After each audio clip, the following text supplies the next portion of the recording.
Donc, je vous présente cette œuvre d'Olivier Debré qui nous sert de couverture pour le catalogue de notre vente de Monte-Carlo. On a choisi cette œuvre dans la mesure où elle est très estivale et très colorée. Et on enchaîne ensuite avec une Marilyn de Mimo Rotella qui reprend la Marilyn assez connue d'Andy Warhol. C'est en fait une lithographie d'après Andy Warhol qui a été reprise par Mimo Rotella qui incarne le pop art à l'italienne et déchirée comme il avait l'habitude de le faire avec en dessous des sous-couches d'affiches de films de Marilyn Monroe. Les allumettes sont donc de Raymond Hins. Celles-ci ont été pour le coup peintes et teintées et elles sont signées sur le socle.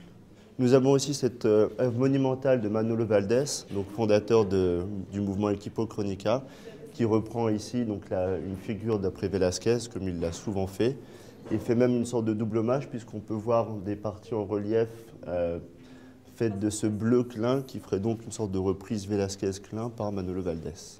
Dans la même logique que Manolo Valdés, nous avons cette œuvre assez atypique de Robert Combas, qui présente donc une figure religieuse qui pourrait être un Saint-Pierre avec ses clés, qui fait référence à une grande tradition de la peinture, que ce soit de Bacon à Velázquez.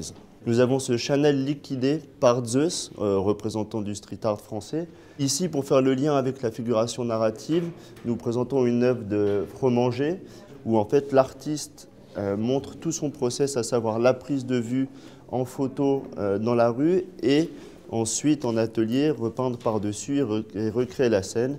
Et il y a donc toute une histoire autour de cette œuvre et le film de la réalisation de cette œuvre est dans les archives du Centre Pompidou.